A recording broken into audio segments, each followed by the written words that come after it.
Now, at your book launch, the former governor of Lagos State, I was on the radio Fashola, so he said something along this line, which I would like viewers, to listen to. I do not remember his name, but I recall him vividly on television, weeping. And he said words to this effect, that criminals have stolen my religion, end of quote. I recall that. And this really, for me, sums up the whole message. They capture my position that this is not about Islam. It's just basic criminality. So what's your take on that speech?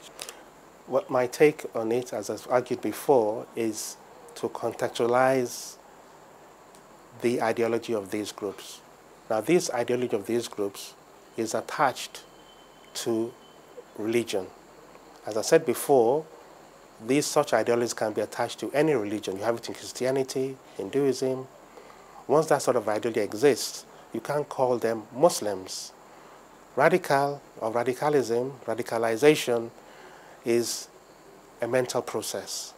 You become radicalized. It's the art of a mental journey whereby you don't follow the true precepts of a religious faith.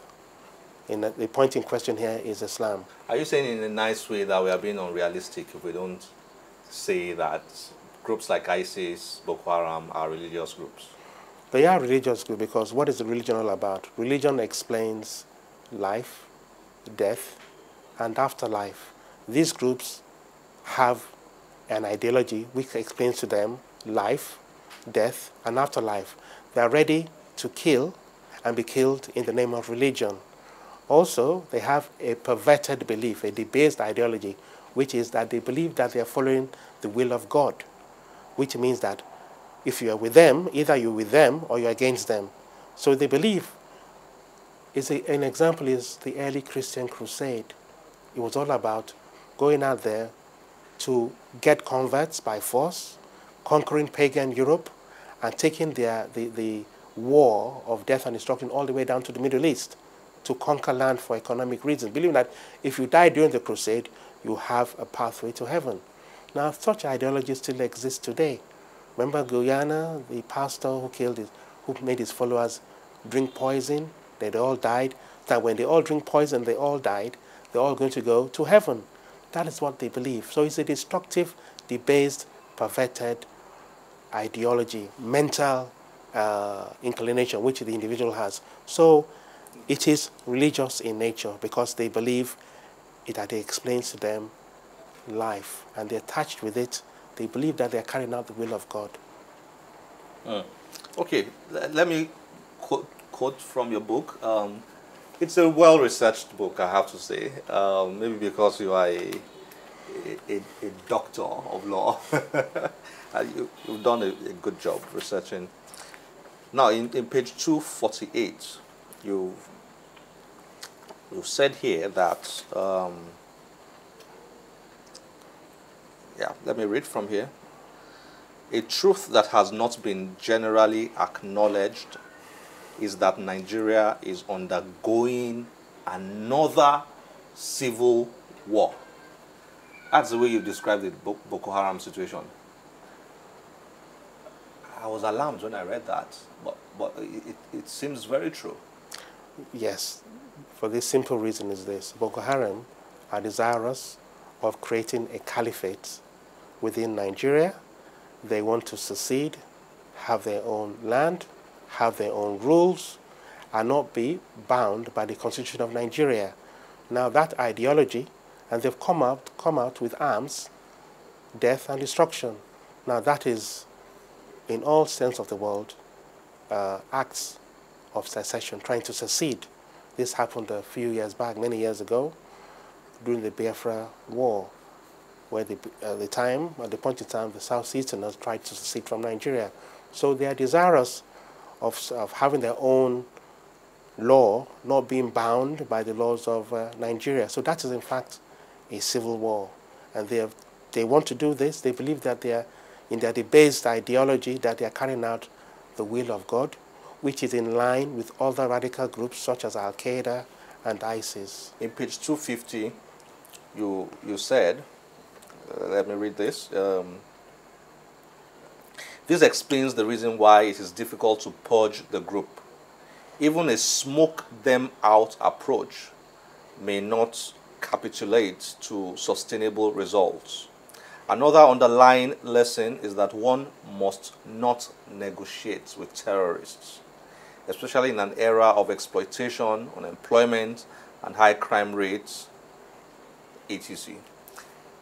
The president wants to negotiate with Boko Haram for the Chibok girls. When I read this, I said, you probably don't agree that's the smartest thing to do. Is that correct? Well, in a way, one must commend Mr. President for his efforts in trying to crush the group and in trying to rescue the Chibok girls. Now, you're negotiating with terrorist ideology. Now, you have to understand that these terrorists, they are deeply rooted in a perverted, debased ideology. They believe that what they're doing is due to the will of God. They are ready to kill and die for their religious ideology, which is death and destruction. They want to create a caliphate by all means necessary. So you can't negotiate with someone who is ready to kill. In short, they would rather die. They are ready to die. You can imagine someone putting on an explosive vest, ready to take his life or her life, and that of others. Now, this ideology to them is about life, death, and the afterlife. They believe that by committing such acts, that they have a window of opportunity of getting into heaven. Now, all these debates and perverted ideologies is what they believe in. They also believe that they are the ones who are right. The other part of the world is wrong. So therefore, you cannot negotiate with such individuals. What they are based on is, look, we have to get this thing. It's a religious mission. It's a mission that you're ready to kill or be killed. So you've argued in your book that there should be a more holistic approach to dealing with the Boko Haram problem. That's right. Yeah, you spoke about the problem of poverty, the problem of unemployment, the problem of illiteracy, as things that need to be dealt with in the long term. In the medium and long term. Is that correct? That's true. I'll give you an instance. In 2010 January, there was an eclipse of the moon in Maiduguri. Now, some small amount of Muslims thought that this was a satanic act. Now, the eclipse of the moon, as you know, is a natural event. So what happened afterwards, this small number of individuals began to attack non-Muslims. What does that tell us? It informs us that ignorancy breeds hate, contempt, death, and destruction. If they were better educated, you'll find out that education will breed hope. It breeds understanding and awareness. A problem that we have in northern, eastern Nigeria is the fact that there is great poverty. You find out that some few years back, 2003 elections, the government at the time used young people to form a squad, ECOMOG, to harass political rivals. These people were easily co-opted into forming such squads. Now, what happens when the government no longer needs such squads? The same people become idle. Then it's easier for them. With ease, they're able to become radicalized by people saying, look, come on, let's fight a war. And then they agree because they're ignorant. Now, also, you have to understand that the National Office of Statistics has said that poverty and unemployment is highest in the northeastern part of the country. When you look at radical Islam in other states in Africa, you will find a recurring decimal that where people are put in poverty, where there are political upheavals, it creates conditions of possibility for the growth of radical Islam. So that's a pattern, a consistent pattern across Africa. I'll give examples. But you come to Ghana. In northern Ghana, you have a vast majority of Muslims. Radical Islam does not exist there. Neither does in Tanzania or Malawi, because the government has been able to share its limited resources with the people. There's been stability over a number of years. And I would say and argue that the state has been a procurer of radical Islam in northern eastern Nigeria, because when you have this, what I call, where people are subject to poverty, there's no social amenities, there's economic starvation, people begin to look for other ways on how to survive. You have to remember that religion is a strong identity marker in northern Nigeria. So people now become opportune to accept and receive dictates or to become radicalized. It's a way of expressing a way out of their present condition, because we've had a system of governance in Nigeria where people go to acquire.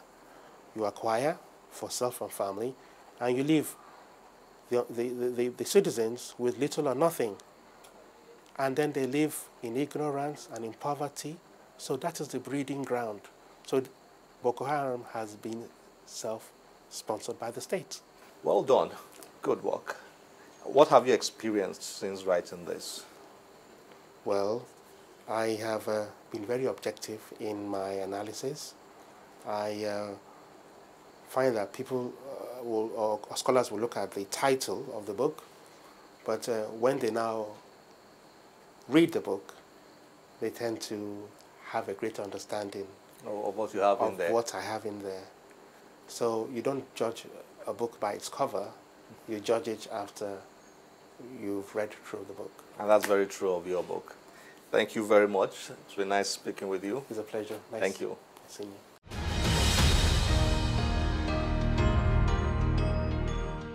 Thank you for watching today. I'm Olakunle Kasumo. Remember, one great book can change your life. Bye-bye.